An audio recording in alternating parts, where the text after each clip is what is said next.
Hello everyone.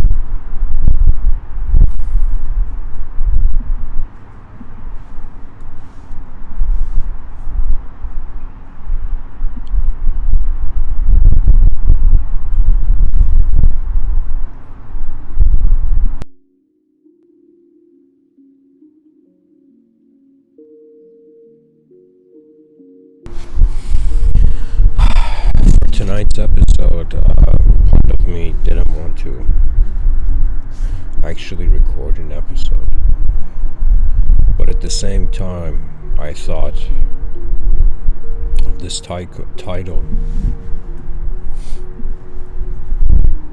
Mistakes that are mistakenly accepted.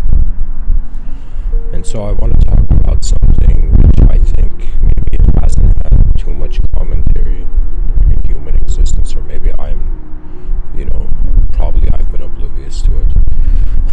But I was thinking about this idea of a mistake, and today I made this, I made this mistake, and it wasn't a dangerous mistake or anything like that, but it was just something that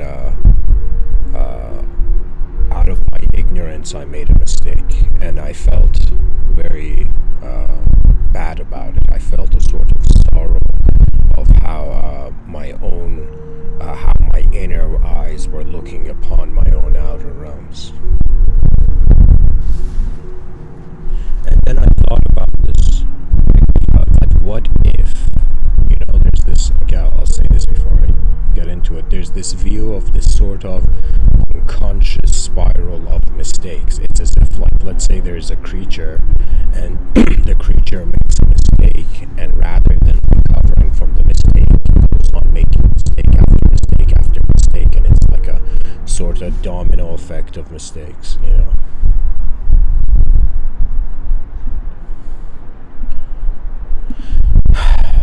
And even though, like, when a person makes a mistake, it's not like you can ignore it.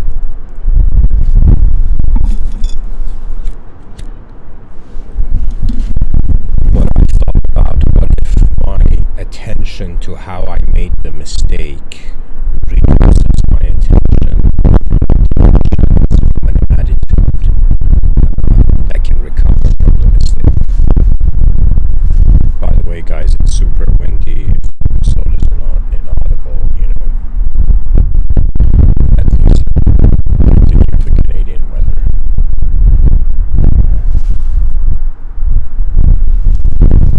Anyways, I thought about what if accepting the redefinitioning of what if accepting how a mistake defines me as a mistake.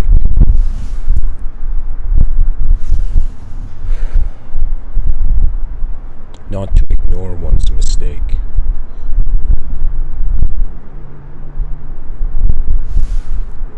but to not get defined by one's mistake.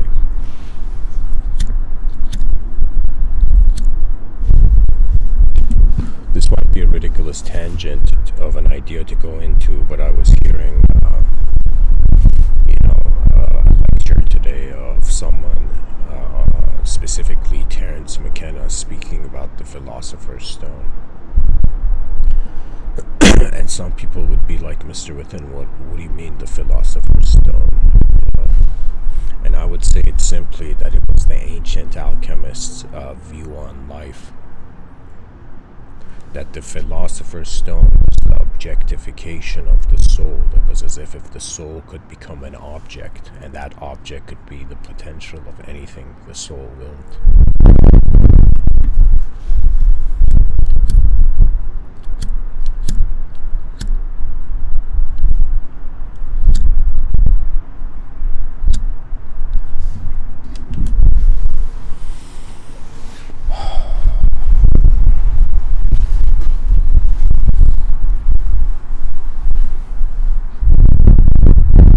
Of course, the mind of the human being, there is some stuff about it we understand, a lot of stuff we don't understand. Carl Jung opened our eyes to how there is a whole unconscious activity of one's intelligence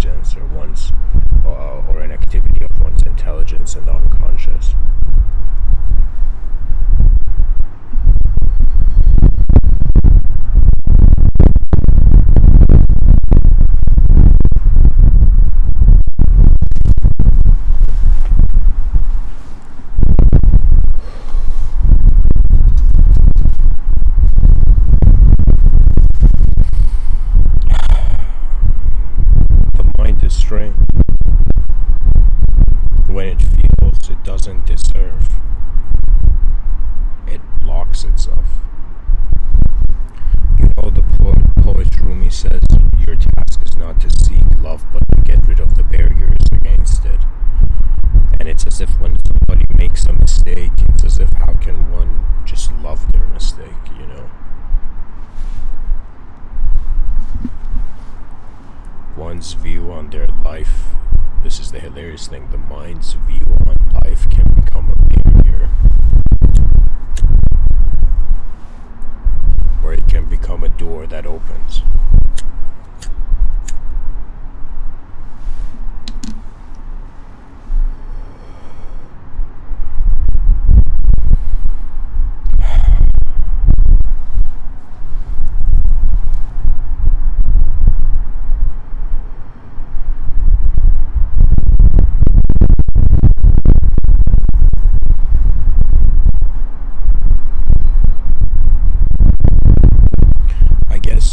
This episode, I may not be, let's say, feeling too happy, but at least I can provide a commentary, you know, on the nature of at least a mind that considers unworthiness. The species has a habit of fighting weakness, you know.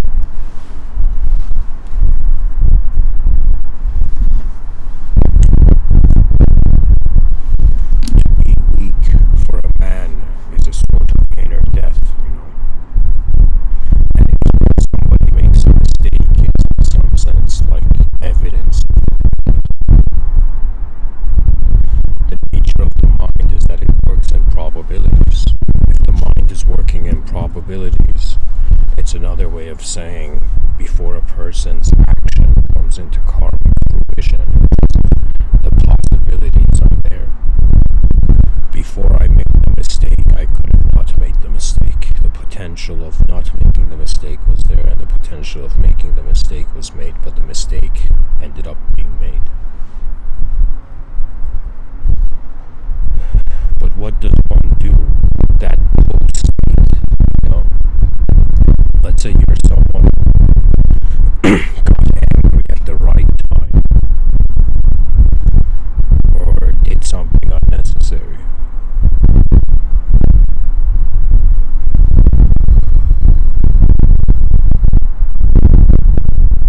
Our mistakes are a sort of quality control of our archetype.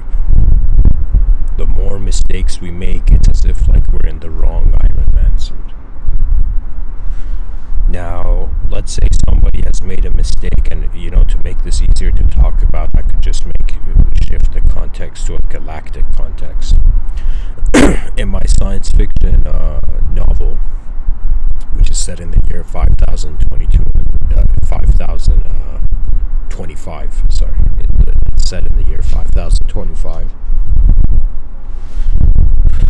I created the story of the Andromedan pilot, and so in this abstract science fiction futuristic universe,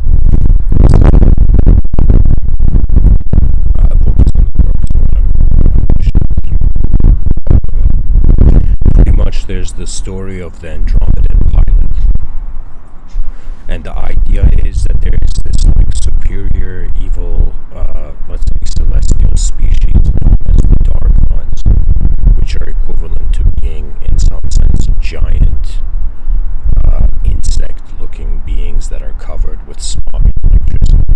Okay, but anyways, they're an advanced evil species in the story, and so there's this Andromedan pilot, this crew of, and in my science fiction, for some reason, the Andromedan galaxy is like the peak. It's like the crown chakra of the universe.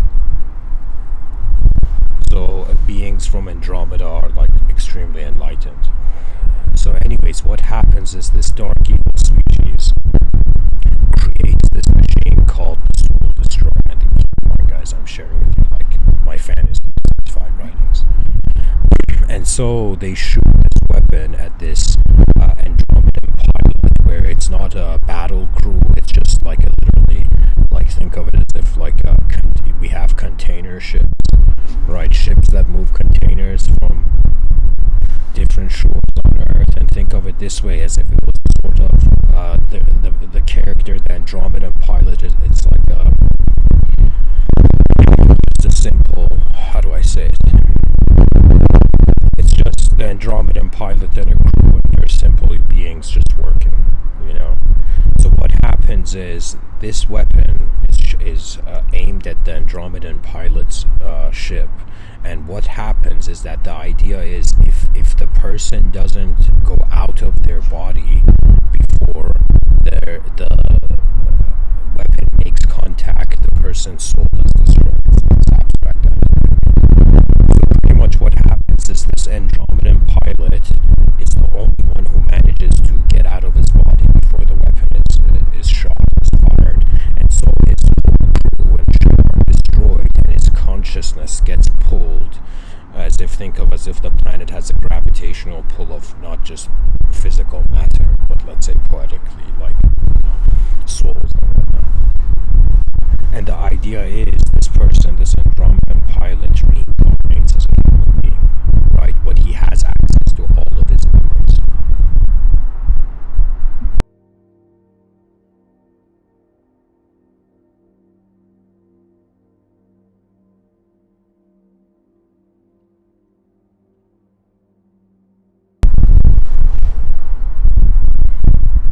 And pretty much it's as if like the celestial being that's reincarnated on Earth, and that character is defined by the mistake he made, and it's as if how he got caught in time.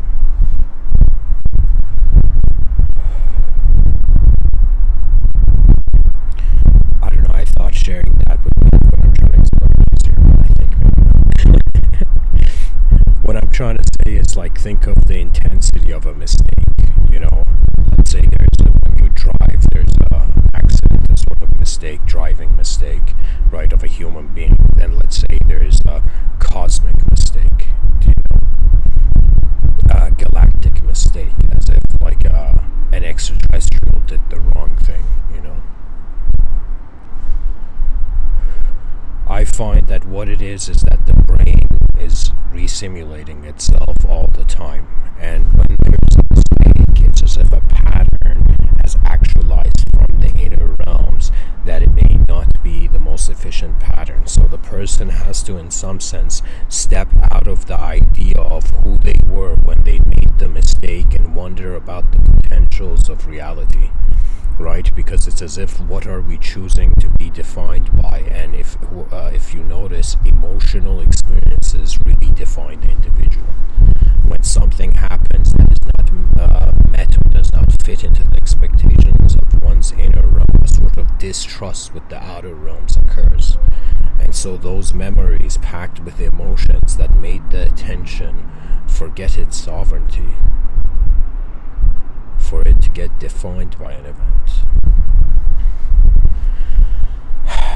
Whatever mistake, you know, a part of me feels like, you know, out of all the selves that animate, out of all the days you will live on this earth, what is the significance of the mistake of one day? Right? So if we change the context, if we think about the length of our life, you know, it's as if one moment of the brain's activity convinced us, right? And that would be a mistake, mistakenly accepted. And I don't know, you know, there's moments where I feel there's a sort of context of perfection, of a sort of divine will moving everything. You know, I've had moments where I've just looked at everything and I'm like, okay, there's something here happening. And could it be that behind all of our eyes, it's as if there's one true moment of being, you know?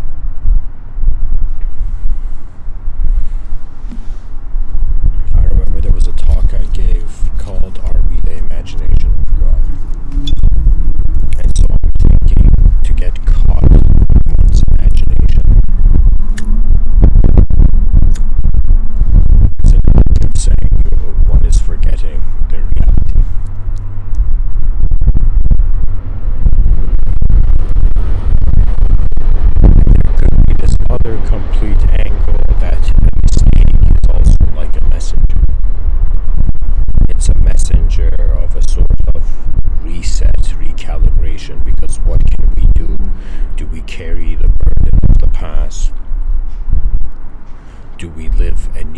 in the present, or do we strive for a future where nothing has been denied yet?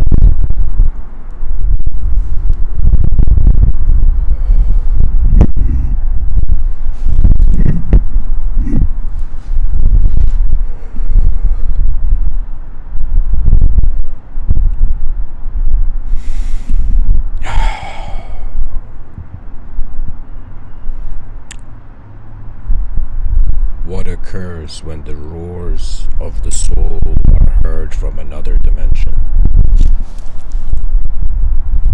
What happens when, through a mistake, a humility finds the attention, where the attention is left to trusting the simpler versions of itself? If we have this notion that complexity is layers and layers of of simplicity, as if something simple,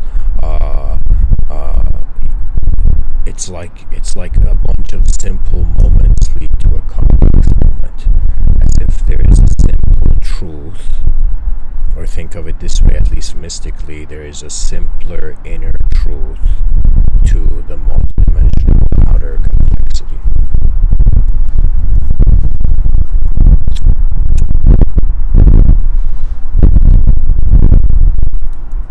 So what happens when attention discovers that its complex mistake had simple origins?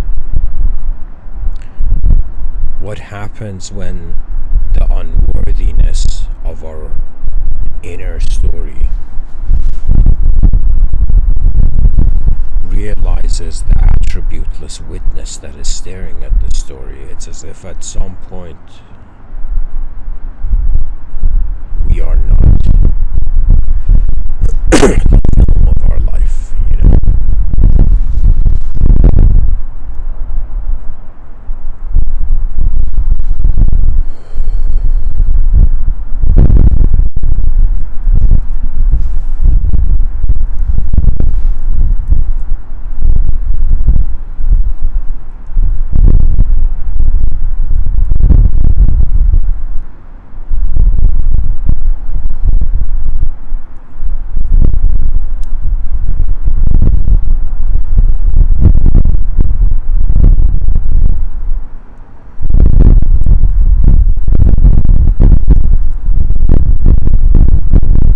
Really, I think the key thing about this episode is how should we go about believing or engaging our mistakes, and what do we do with inefficiency, inner inefficiency that is actualized externally.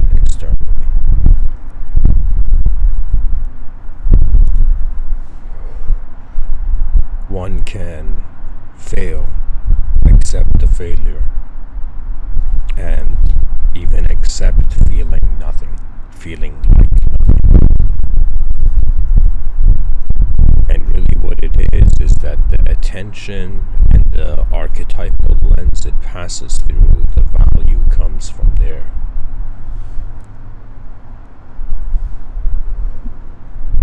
It's as if what is the purpose of mistakes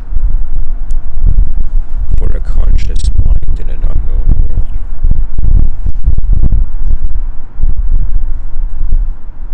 Some interpret the psychology of the human life attributed to the psychology of an animal that used to unconsciously live, and this animal was inspired or specifically the amygdala of the brain being inspired by the sense of flight or fight or flight. And really what a mistake is, or at least perhaps what it feels like after a mistake,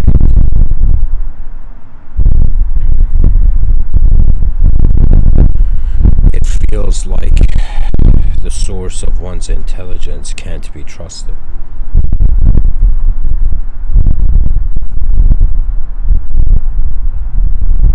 But what is the correct approach? Do we accept inefficiency, or do we ignore the inefficiency and search for an efficient archetype? what's fascinating, even though the outer realms is changing, a person's mindset cannot, maybe like for years, may not change. Their body changes, their circumstance changes, but their mindset, how comfortable they are being an intelligent and viewing intelligence.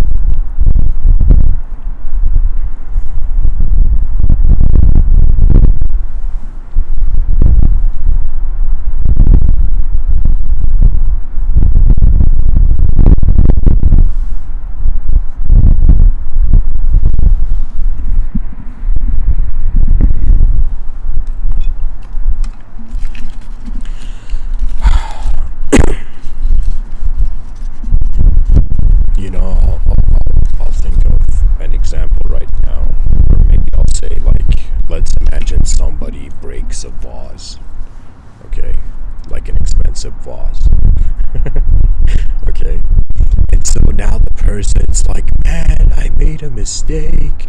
What do I do? Do I hate myself? Do you know? Do I? Continue? Ignorantly loving myself. What do I do when I have changed something about reality that cannot be unchanged? See, in one's inner reality can move in different ways instantly, but behind our eyes, it's as if what we do throughout the day, it's as if that's the version of the physical reality.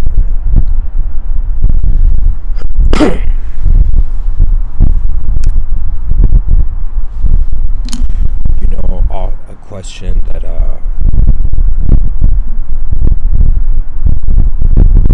often appears in my mind is that what would the most advanced state of being be? I would ultimately say I have been a seeker of the most advanced state of being, not per se truth. Truth to me appeared as instantaneous, as if something is true, it has to be here before the simulation can exist, because what is the simulation of?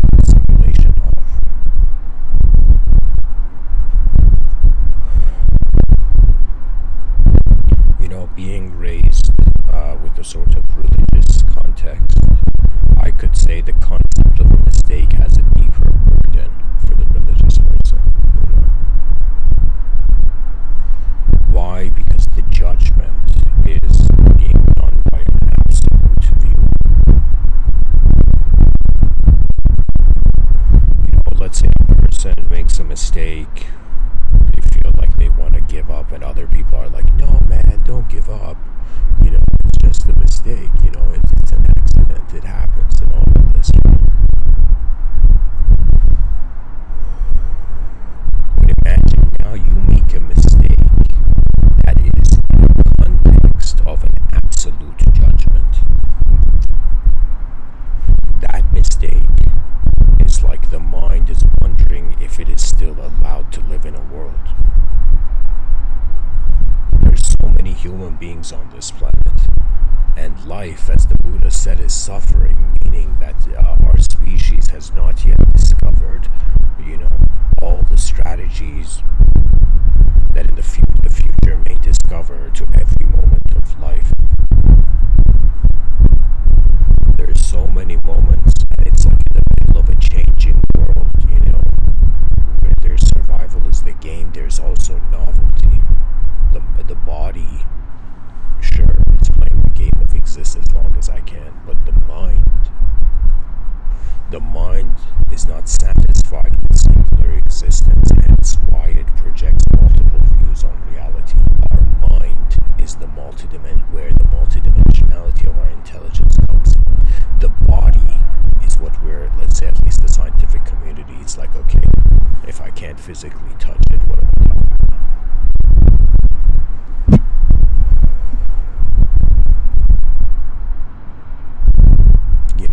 It's like, while the human being is trying to discover the nature of the mind and the body, it's like then suddenly someone comes up and says, hey man, what about your emotional life?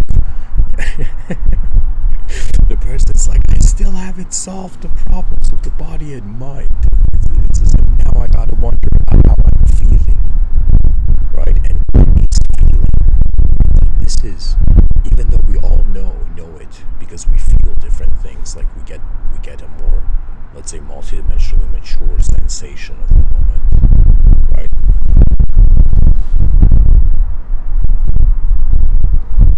What is it? Could a feeling be a cosmic signal received by an antenna? Like, what's very fascinating?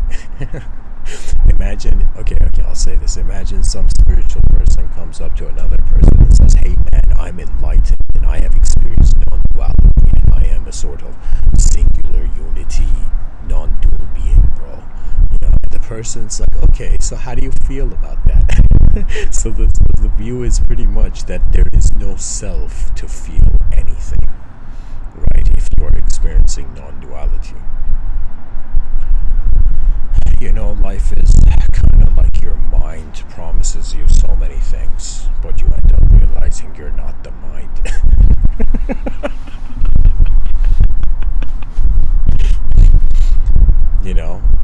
We think believing in ourselves is like, a superior advanced state, right? Like when you see a person who believes in themselves, right? We're like, oh, that person's got something we don't, right?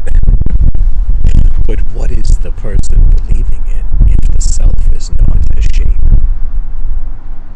You see, it's as if I am left being like, do I accept that I am a physical existence, or am I a non-physical space? As if these are like the two sides of the coin of human attention. So it's pretty much, am I the actuality of reality, or am I the potential of reality? And if I'm just the actuality, why is there imagination? Why is there another preview of another world in my mind when I open my eyes to existence? That means it's as if, where does consciousness go? If consciousness was a light beam, so imagine when a person opens their eyes and they see something like Cyclops from the X-Men, light beam, like lasers come out of your eye, right? Now imagine this light beam of consciousness extends out of your eyes, hits an object, reflects off a bunch of surfaces, and then comes back into your eyes, right?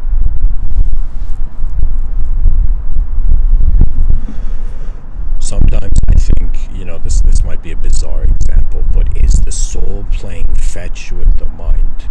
Is the soul, and pretty much it's another way of saying, is out of nowhere signals of reality arising, which the mind and body feel compelled to follow?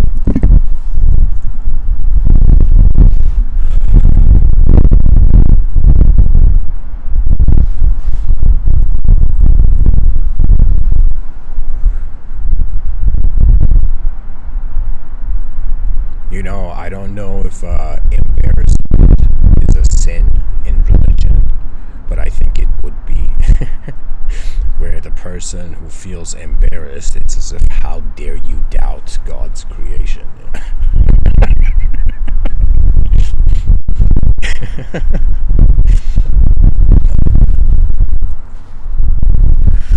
I don't know, it's like the mystery of the atmosphere of mind that arises when somebody makes a mistake. It's as if the past has clinged on to something and the curtains have pulled over the window of the future a little bit, right? In these Mr. Within talks, I speak about that there is two types of extinction. There is an inner extinction and there's an outer extinction.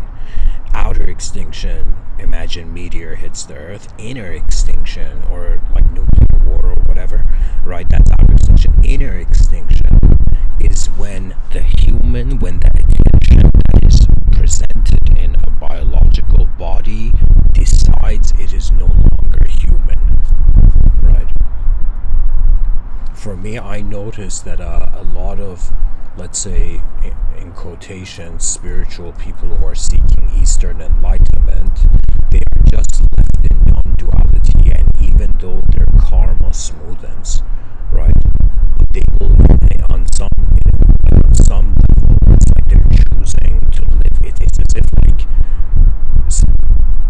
ancestors of spiritual people, excuse me, the descendants of spiritual people would be like, my ancestors didn't have an ego.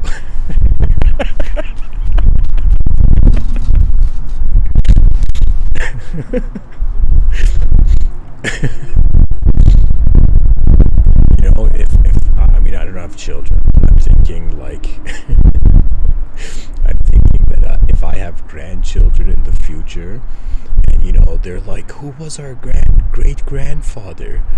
This guy named Mr.Within. Who was he? And the honest answer would be, I don't even know.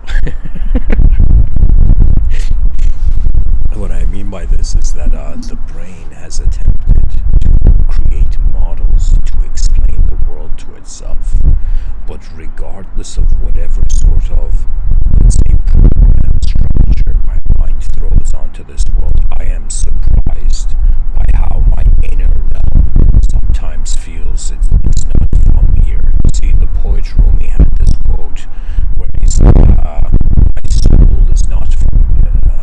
my soul is from elsewhere, and I intend to end up there.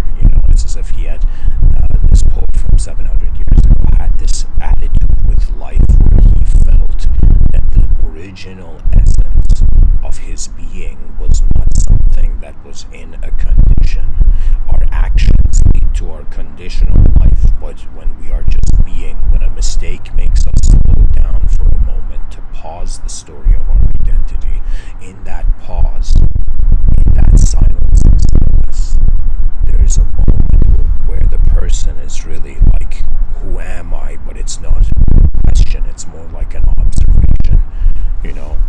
It's like the soul sighs when the mind's games of inefficiently with the body. And the human intelligence, there is an emotional spectrum. Anything that has shape correlates to other shapes, Technically, geometrically, we can discover the future, right? People don't realize this, but anything, like let's say somebody wants to, somebody wants to be a science fiction writer, right?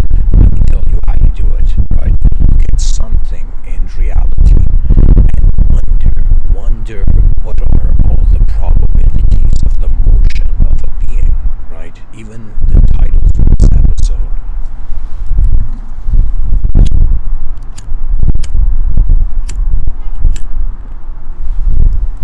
Before giving it, where I felt a bit of sorrow and I was upset, and I was like, I'm in no mood to give a talk, I didn't say that, but I was kind of feeling it. But then a part of me was like, maybe I am taking the mistake more seriously than the potential recovery, as if who I was when it becomes more important than who I will be. It's like hopelessness arises, right?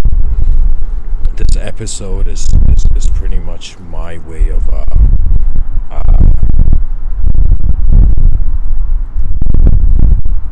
trying to tell my unworthy mind and unworthy soul, doesn't need to be judged by it.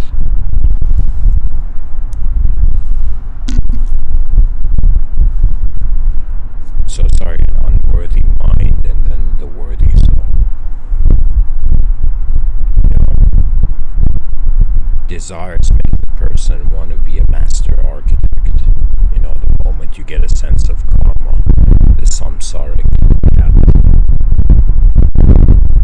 it's as if you see things rise and fall. And what do poetically, let's say, the hyper mystics see out of life? They see that life is actually rhythm.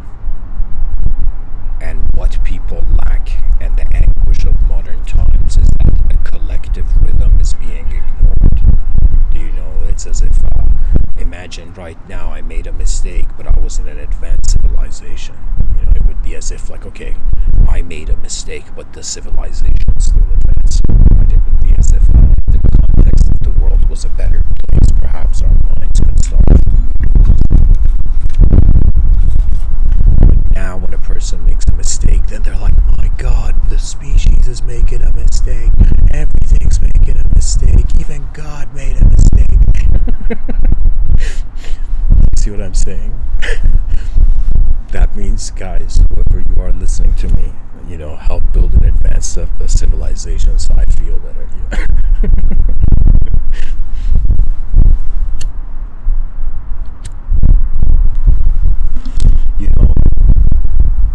It's not that we can, of course, ignore a mistake because it has geometry. So imagine, you're a person where you're like, okay, there's the body. Then there's the language that is the projection of self in a world, which is a projection of the mind. Acts like a dimension, right?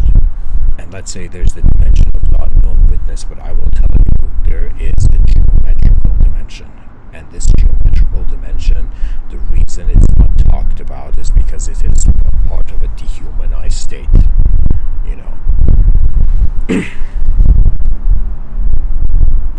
Imagine there's an enlightened guru in India, okay, and this strange disciple, this strange, kid goes up to this enlightened guru and says, "Hey, enlightened guru, I realized that I was not a human being in my past life. I realized that I was a state of space." And then it's as if the enlightened guru says, whatever you were, if you fear it, your mind is acting like God. If you don't fear it, the humble soul already has access to the heavenly abode. In Mahayana Buddhism, there was this concept of the Pure Lands. And what's strange? I find that, and Plato spoke about this dimension, the world of forms.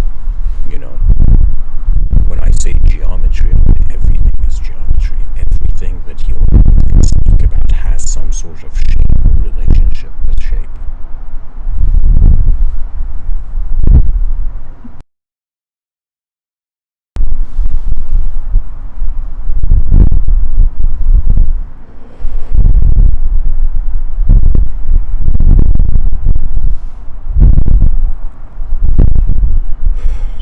There are moments where I, wonder if I was not me, what else could I be?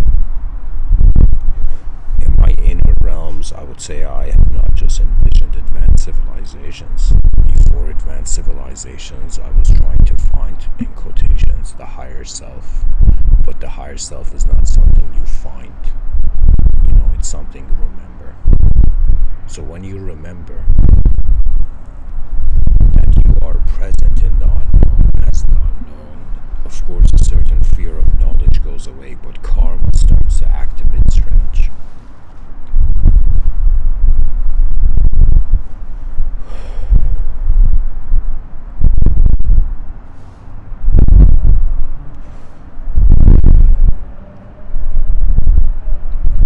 The cool thing about life is that it always gives you content, Who is that guy, Gary V, where he's like, content, everybody build content, It's as if every moment of our life there's a geometric content, and how a shape relates to other shapes in space is really how human consciousness is active. And what a mistake does, it changes the shape, or let's say the emotional shape of consciousness.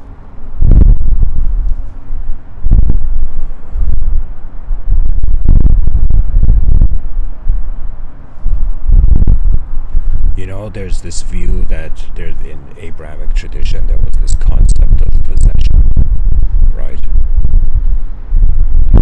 And at the same time, in a secular evolutionary context, there's this concept of, the human being surviving, so the human being needing to possess certain things, right? But I thought about it for a moment, that what if a person cannot get possessed, let's say, by angels, or let's say, get possessed by demons, or let's say, monitored by angels or something, right? Channeled by angels or whatever, right?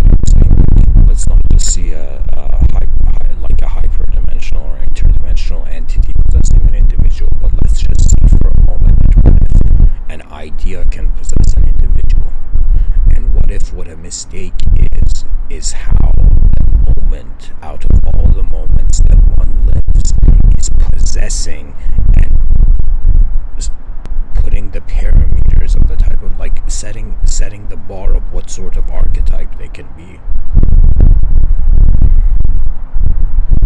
And so I think as long as the species has, is advancing, redemption for the individual is possible. Because who knows, how human beings are living. There's 8 billion of us, each has their own inner realm overlaid on the outer realms. We're in the same physical world, but when we look at the same things, their meanings are not the same. Our inner life is painting a story of meaning and truth upon just shape in the void.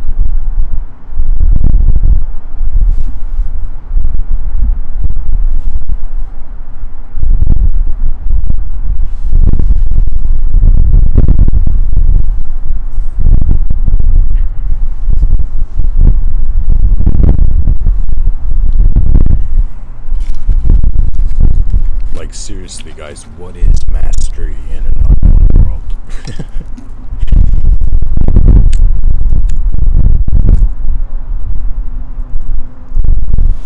Imagine a person who's fed up with suffering. They're like, what is this? One day things are right, the next day they aren't, the other day they were right, the next day they aren't.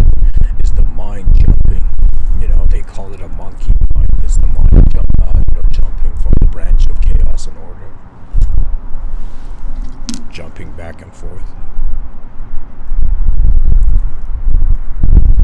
And could it be that who we could be is the redemptive factor of who we shouldn't have been?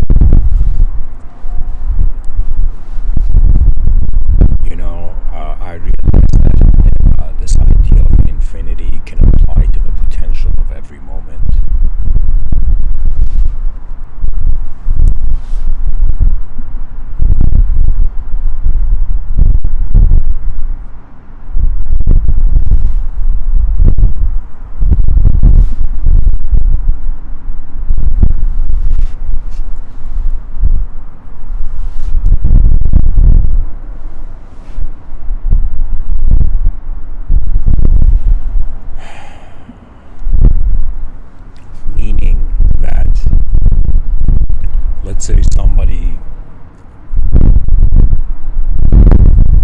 Let's say somebody is cooking like a meal,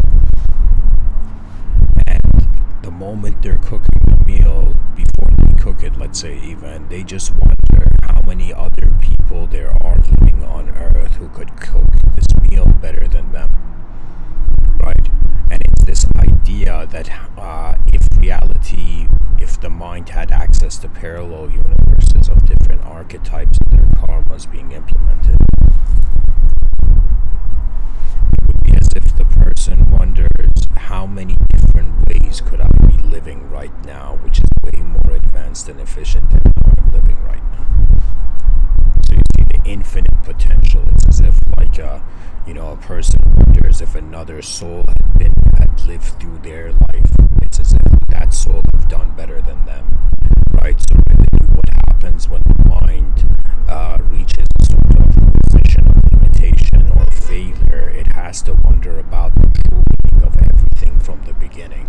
So what a mistake it is actually that moment where the soul, like a butterfly, steps out of the caterpillar's cocoon. The caterpillar's cocoon is the mistake, and when one pays attention to their mistakes, I'm not saying ignore your mistake, I'm saying if your mistake or the archetype of if your mistake possesses you archetypally, it's as if the butterfly never got a chance to step out of the cocoon. The world is such a strange place, people are seeking freedom. Right now in 2022, there's protests going on in Iran, the country I was born in. People are literally, perishing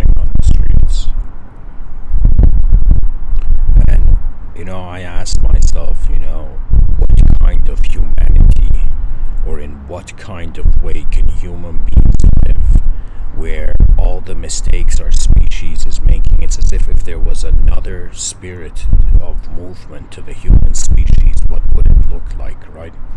So the mind, even though it, let's say, makes a mistake, but it is also imbued with the ability to wonder, to realize its mistake in comparison to, let's say, other correct modalities. So what it is like, what does a person do with a moment of inefficiency? It's as if you observe the inefficiency, you stay in that reality as long as the attention is there, or feels it has to be there, but then at some point the being becomes bored of inefficiency. So imagine somebody who didn't just make a mistake once, but imagine somebody their whole life were making mistakes, and at some point they're like, what is this?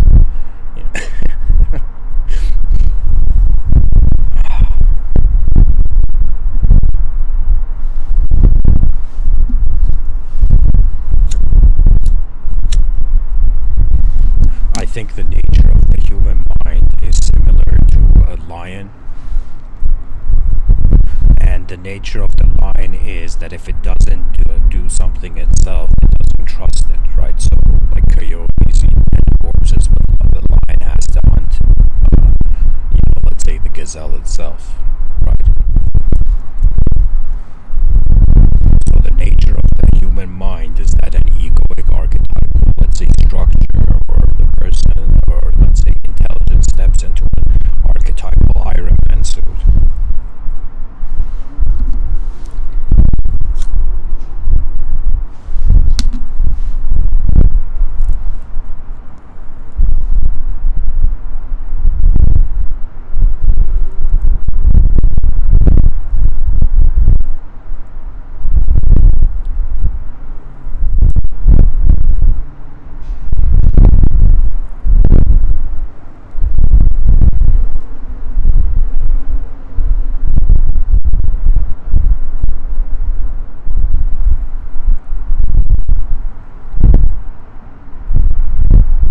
It's like the strange thing where attention suffers from its shape until it discovers a sort of shapeless quality.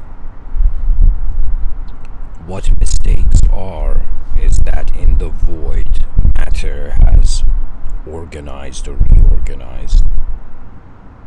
And so what the human being is physically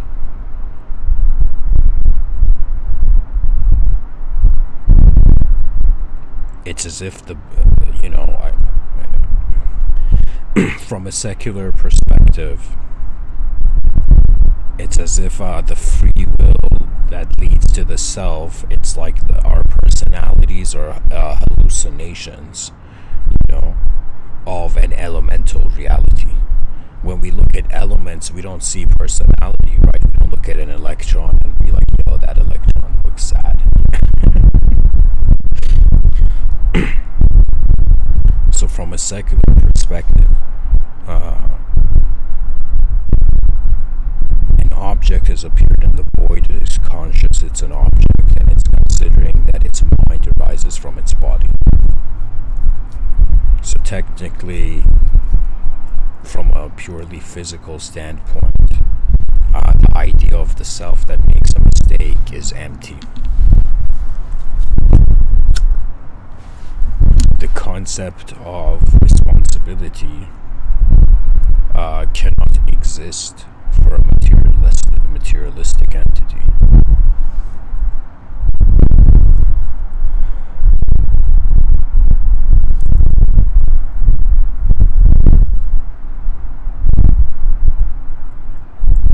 It's as if, did I make the mistake? Did the idea of me make the mistake? Did the atoms, the periodic table that I'm being, make the mistake?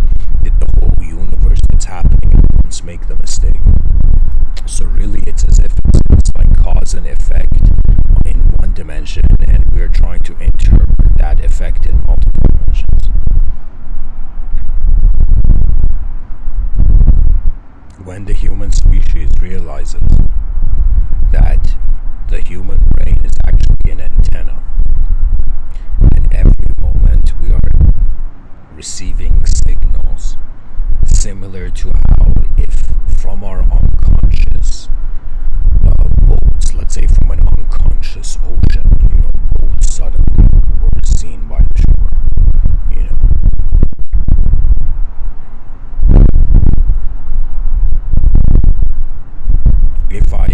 self in the world, mistakes can happen. But if I am the world in the self, if I am the awareness that holds the projections of reality that have led to the story of to the mistake of a character in the world, in a story, it's as if, to what degree do we judge the simulated nature of our intelligence, and to what degree do we acknowledge, in some sense, think of it as if reality is clothed by abstraction, layers of abstract. It's as if there is a real event, but our way of accessing reality is actually through the imagination. So in some sense, it's like an abstract position is capable of being the real thing, you know? It's like an unknown attention is imagining reality, but as events occur in reality, its imagination organizes. Really what the world is a filter.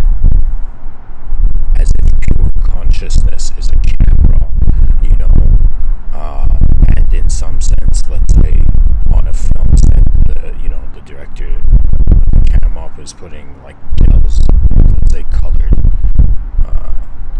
pretty much what I'm trying to say. It's as if reality is a lens, and we are looking through it.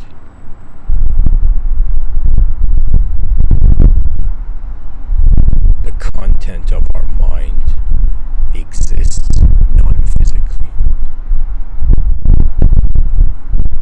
Because if we thought of an idea and it existed, it would be equivalent to a sort of godly level. It's this strange thing, at least from a theological perspective, that if the human being could do what God could do, the human being would not be the human being.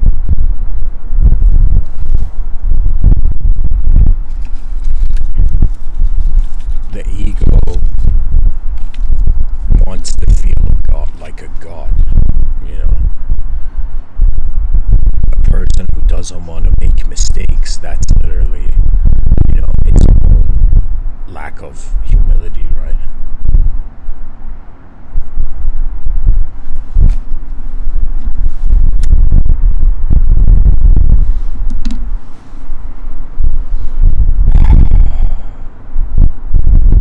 What do we do with emotions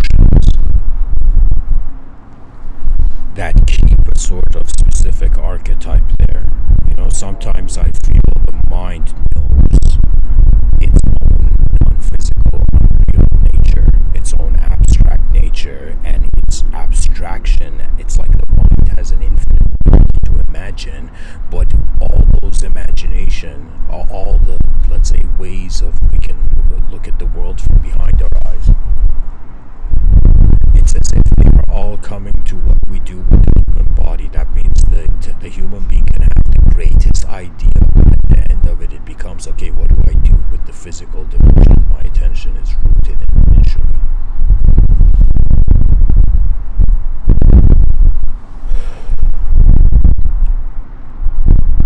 We have to, as a species, reach a level of maturity where we do not fear being a human being. We don't fear humanized states. There was this interview from this YouTube channel called Buddha at the Gas Pump.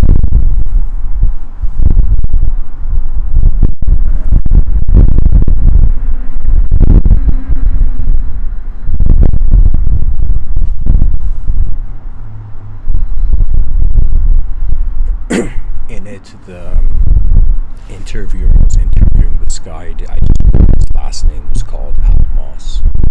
And so the interviewer says, all right, man, tell me about your history. And the person's like, I have 3 different types of history, you know. And the interviewer's like, what do you mean? And the person says, there is my individual history, the history of who I am based on my birth till the end of my universal self, poetically being the cause, the mind of the cosmos being character.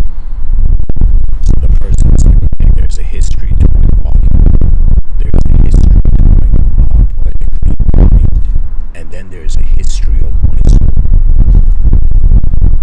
So he says there's a history of from the birth to the death. Then there's a history of from the beginning of the cosmos to the end of the cosmos. That self that is aware of that. And then there's a part of him that is beyond time and has no history. That means, imagine we're here thinking we are human beings that have sinned, sure, but the soul of man, which is the one that is responding to the judgment, it is in some sense God's breath, theologically. So it's another way of saying our mistakes are codependent to a moment where we cannot make a mistake. It's as if attention has no content to be judged. As if the Grim Reaper came to an enlightened being and said, it's time to go, and the enlightened being said, who can go anywhere? There is no self that can go anywhere. If there is something more than the body is not the only self. If there's something more than the mind is not the self. What it is, I find, is that we are like the human personality is like using a projector, like a film projector, projecting a film on the wall, but it's like the light noticing it's projecting the film, but where the light is coming from. The true, original movement of our eyes. In the future generations, they will be very acquainted with stuff that has no history.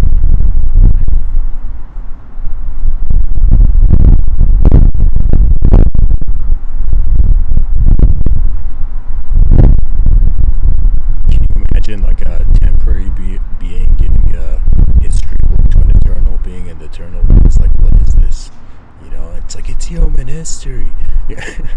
And then the eternal being looks at the temporary being and says, buddy, there is no time where I am.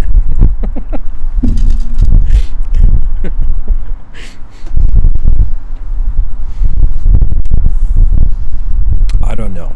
It's just modes of perception. Ultimately, it's an attention in a moment, and there is qualities in the moment. Everything has shape, and when the mind has an expectation for a perfect shape, for a perfect expression of the inner realms into the outer realms, and mistakes happen. It's like the person wondering, how would I feel about my mistake if there was no mind, if there was no personality? You see, it's all the potential dimensions that our attention could be. We have been convinced by the duality of the outer realms, not, forgetting that, as Plato says, time is the moving image of infinity, and if we are in time, what is time?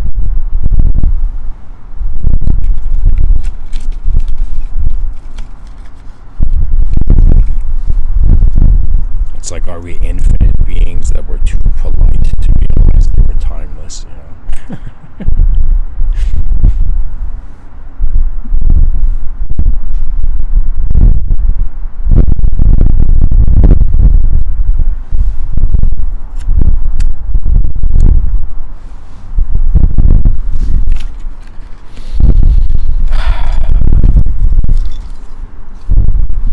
How many times must the phoenix resurrect from the ashes?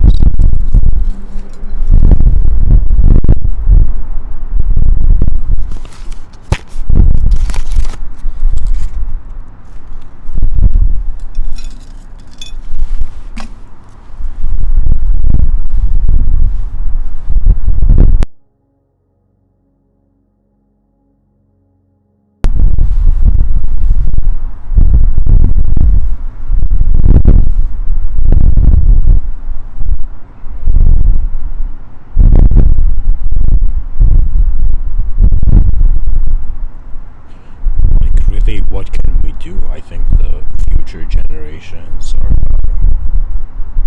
It's like they're gonna be like our ancestors, freaked out. At least the least we can do is like not freak out.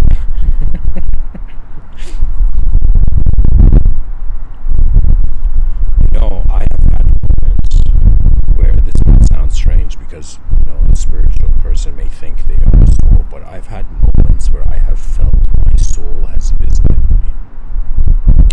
That means something happened in the moment, and it was as if the mind had no expectation, the body had no expectation, and in a sort of meaningless stare the whole moment. Suddenly something moved and the unknown was verified.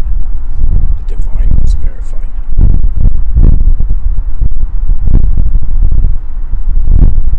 You see, we doubt ourselves in time.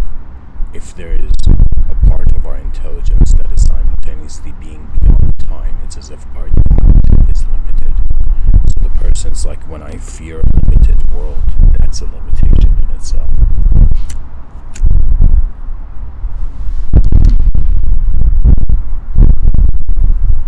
Guys, I'm going to go into a quote tunnel.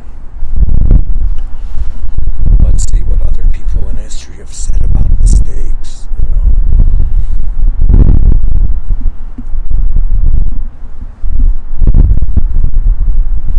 Dishonesty is like the greatest mistake.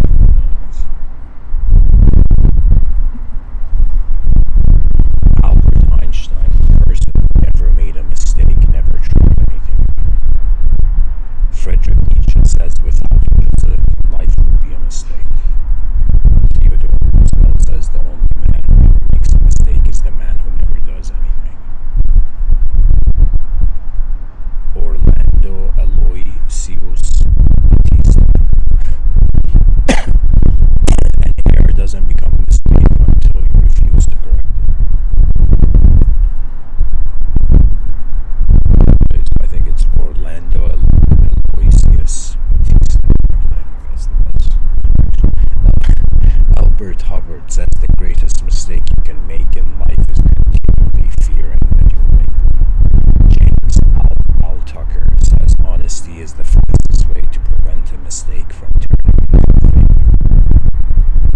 So I would say, in regards to this episode, so be honest, so you can truly understand the mistake. But then after you have understood the mistake, it's as if that's when the mistake shouldn't be accepted, because a better reality is the potential of where we can go. Bob Dylan says a mistake is to commit a misunderstanding. Meister Eckhart says the price of inaction is far greater than the cost of making a mistake.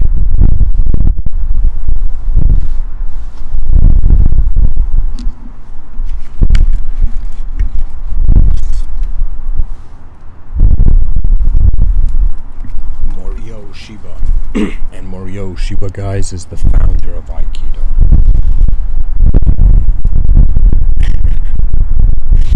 Morihei Ueshiba says failure is the key to success. Each mistake teaches us something.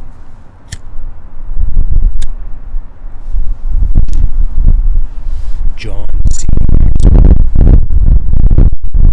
The greatest mistake we make is living in constant fear that we will make one. Ernest Hemingway, never mistake motion for action. Earl Nightingale says the biggest mistake that you can make is to believe that you're working for somebody else. Job security is gone. The driving force of a career must come from the individual. Remember, jobs are owned by the company. You own your career. John Wooden, never mistake activity for achievement. Deborah Tannen, the biggest mistake is believing there is one right way to listen, to talk, to have a conversation or a relationship. Winston Churchill says it is a mistake to look too far ahead. Only one link of the chain of destiny can be handled at a time. I mean, to handle it is different than to envision it. It's like telling somebody who plays chess, don't look too far ahead.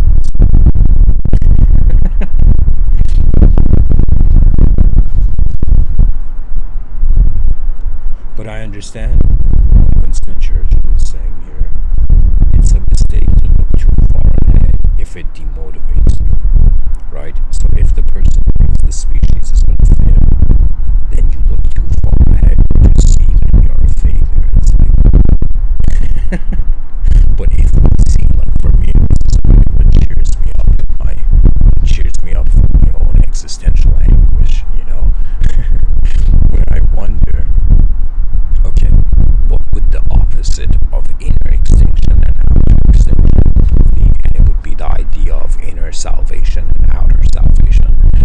Now, what would outer salvation be? Outer salvation would be like building paradise on earth. What inner salvation would be the realization we never left paradise. That all of this is happening, and all that requires this world is to trust the world. You know? Perhaps that's it, you know. Our mistakes make us distrust reality. We distrust the capability of our inner realm. But if we trust the world, which means both the inner and the outer and everything else, you know, if somebody says, Mr.Within, what would you do if aliens, you know, land on Earth? It's like I'd say I'll convince them to build an advanced civilization.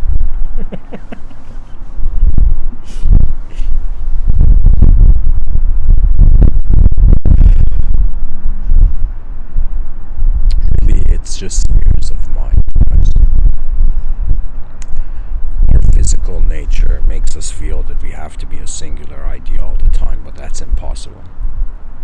Even when a person sleeps, the acts of the mind, it's as if imagine a person made a mistake and in deep sleep, you know, they're like, how did I feel about my mistake in deep sleep? It's as if there was nothing there.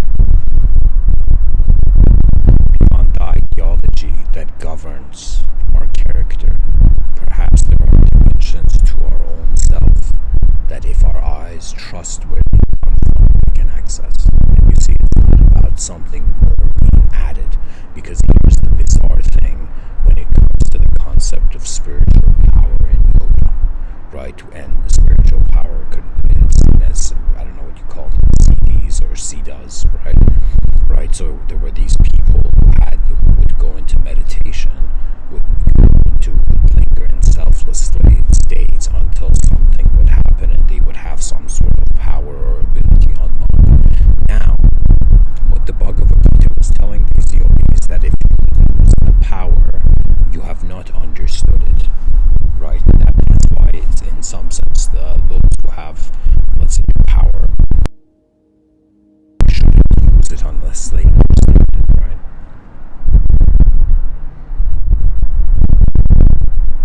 It's like you gotta be careful fist bumping.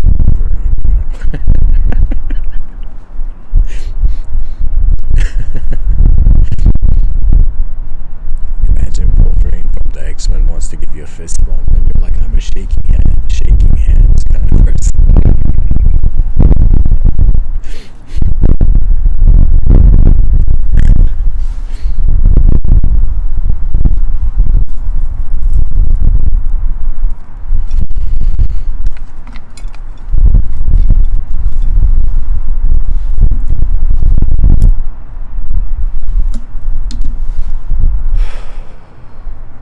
You know, another struggle which I think is connected to the human archetype is that the human we consider that we're born from nature. It's as if we consider ourselves natural beings. And what we appreciate the most in society is like authenticity, being natural, right?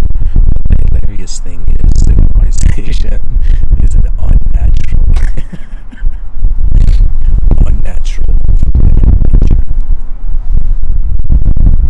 You know, it's like our bodies are from the earth, but our minds are trying to, you know, go beyond it. You know, who knows if we, let's say we somehow evolution sped up and all the creatures that we look at now that are like inferior to the human species, imagine they had human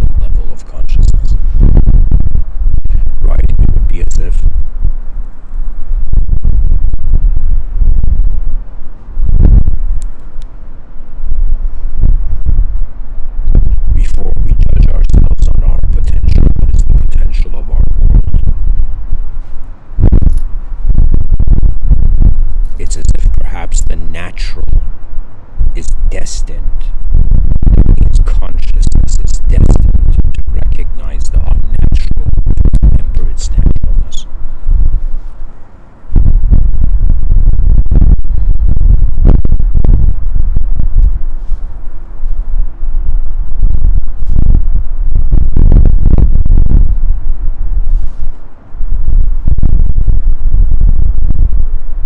That means it's like in an unnatural world, is the mistake to be in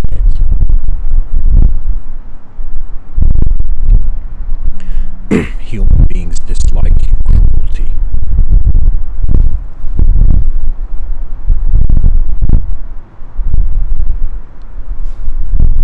But that dislike is coming from a positioning of character into a context of the world.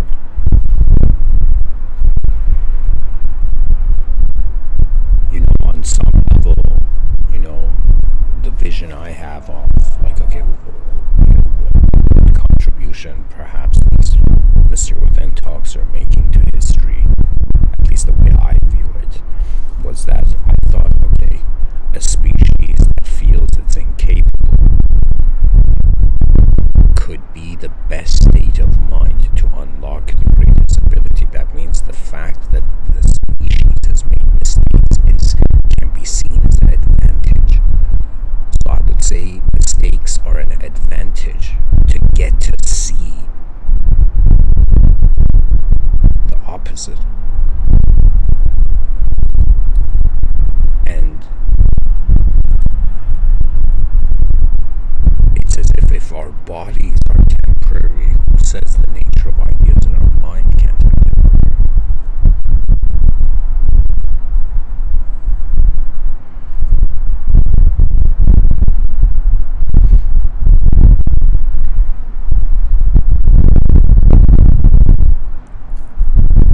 Pretty much I feel it's like a species is headed for transcendental obstacles, but it still doesn't have a transcendental acknowledgement of itself.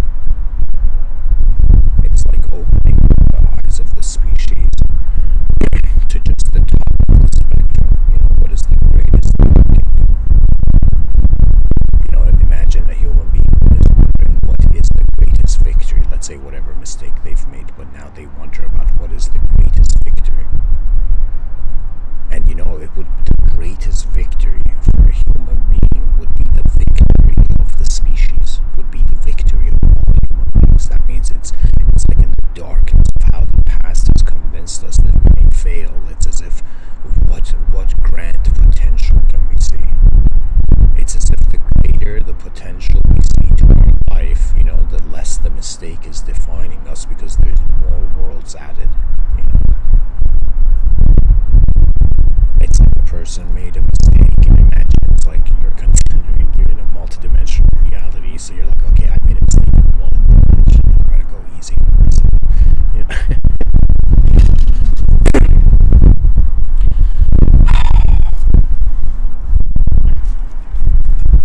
The world is like a force.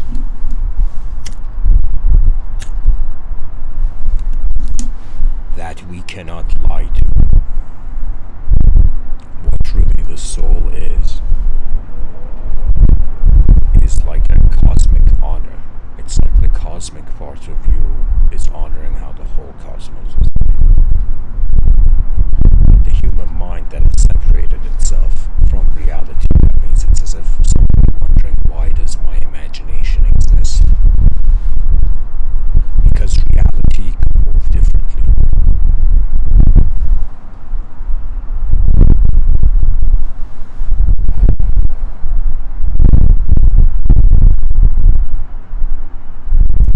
It's as if when the species realizes, the hidden legend of advanced civilizations, and guys, let me tell you something incredible.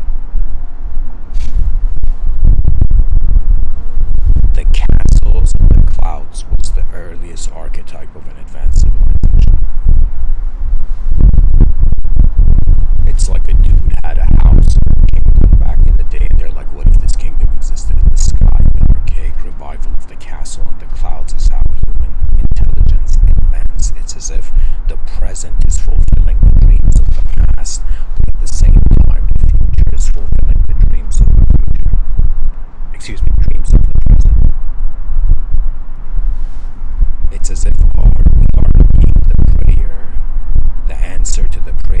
our past self today and our future self is being the answer to our prayers now.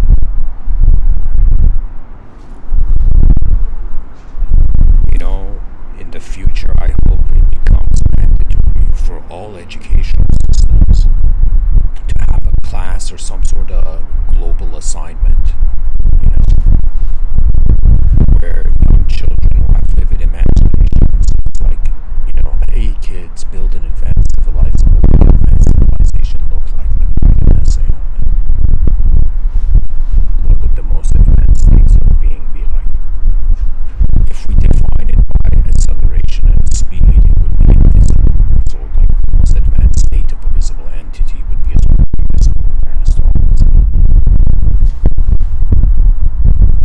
But the most advanced state for an invisible being be? It would be the recognition of the invisible.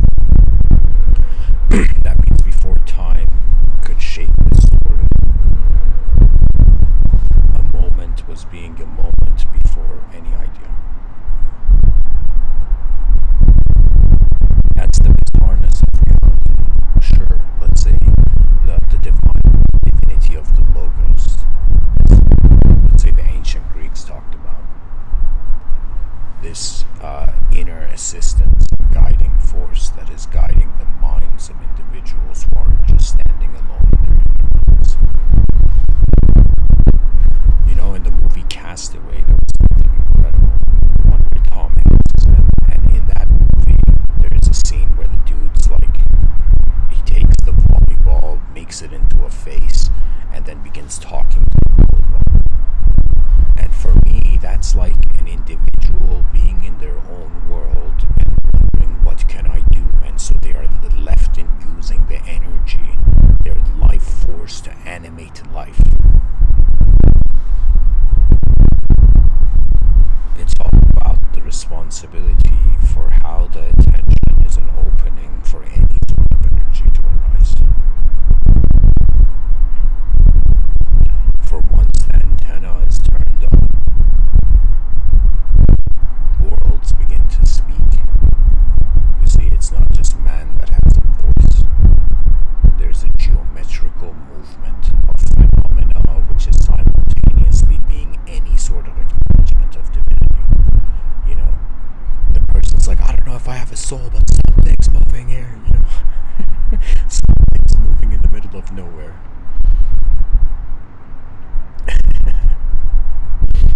And at some point, what happens in the Castaway story, the person enters reality, and what was appearing animate through the inanimate becomes apparent through the animate.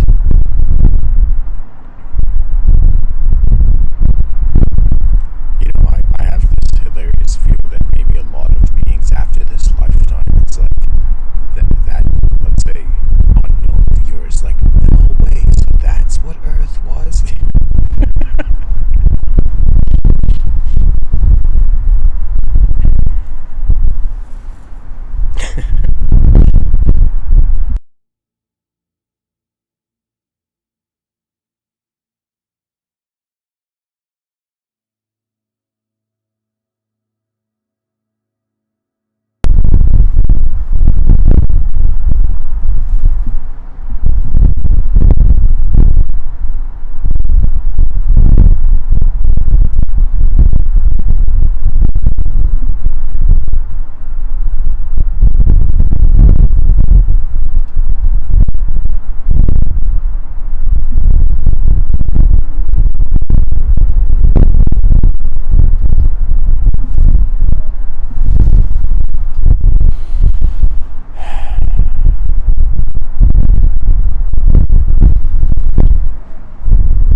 Why are we here?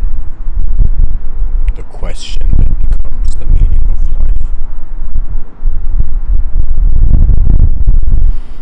Consciousness seems to notice inefficiency and seek the efficient. Some part of our intelligence has cared enough for a future. So technically we're all living for the future. Our ancestors were living for the future. Every human being, an intelligent being, whether they know it or They were being a liftoff platform for the future. And what is going on here? Do we entertain Shintoism and fathom that consciousness is a highway of souls moving through all inanimate objects?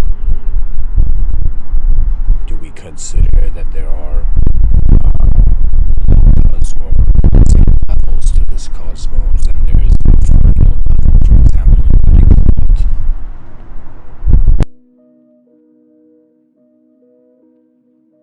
Earth is like the bottom of Mount Meru, and there's 7 higher levels, and in the top, at the summit of manifestation and getting thought, it's as if that is Brahman's abode, Brahma Loka, where it's as if when a being enters that state, they don't need to reincarnate. Why?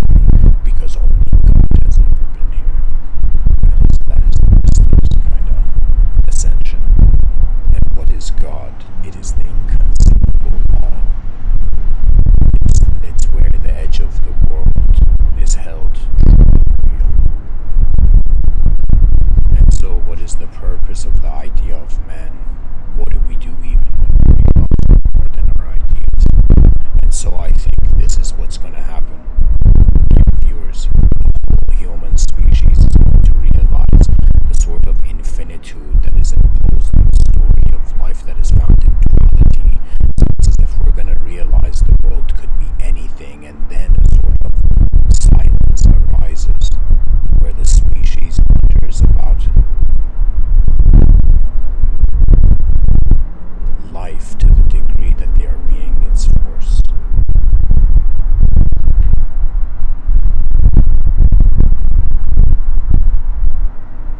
Consciousness is like the light of the lightsaber, and what's holding it?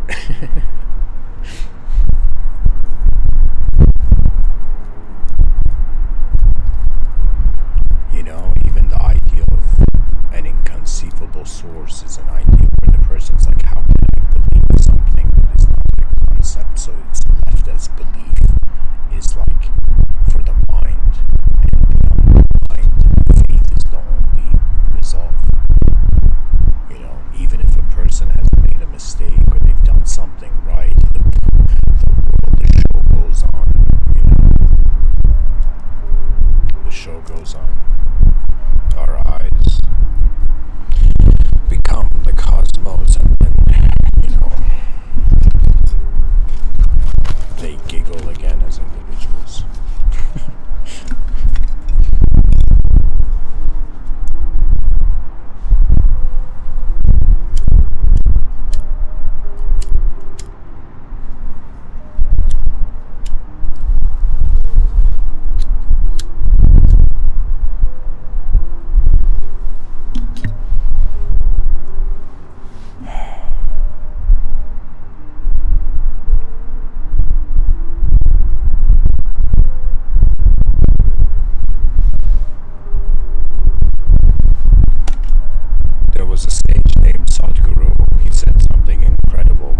Said, to live a fulfilled life, one must experience all dimensions of life fully.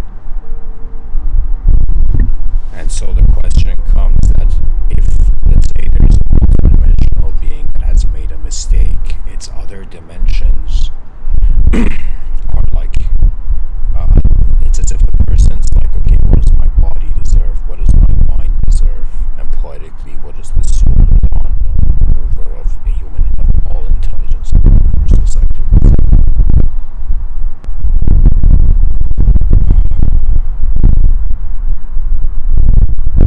In the debate on what owns greatness,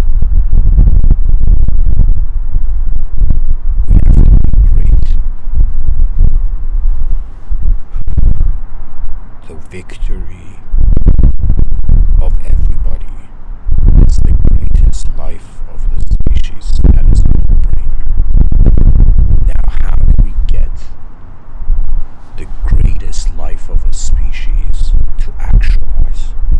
That means right now, imagine, like, tomorrow everybody woke up and the World Health Organization is like, no way, depression statistics have, disappeared.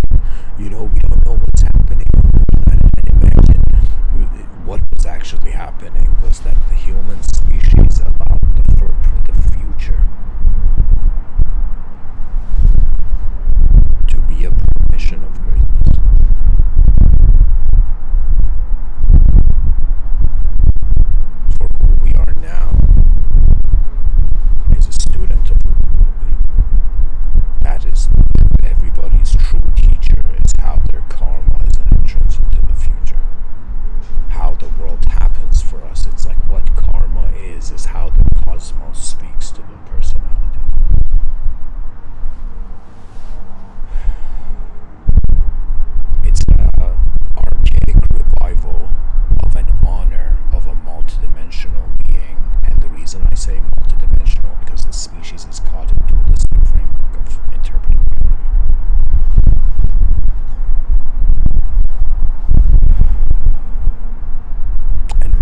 Why are you watching the world?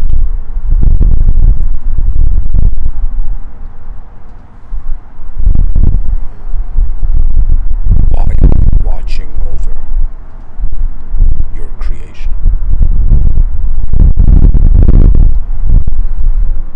Can you imagine asking the ultimate creation, the creator, why it's staring at its creation?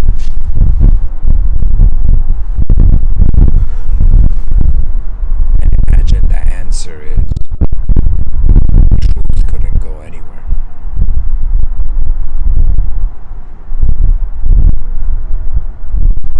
It's like our true life is here, as here as everything else is. Even if there is a mistake, the mistake is not the conviction. There's something more here, something that is observing change, right? And a mistake is an inefficient change to a certain context. And this music is too magical. I gotta find a different song.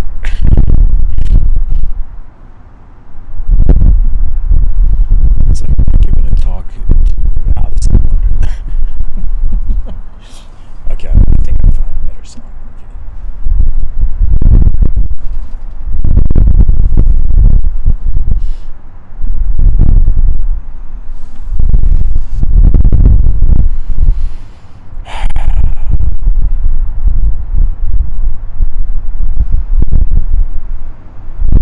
What is the value of a moment in time? What is the value of a karmic event? What is the value of an unknown observer? What is the value of a space that held it all?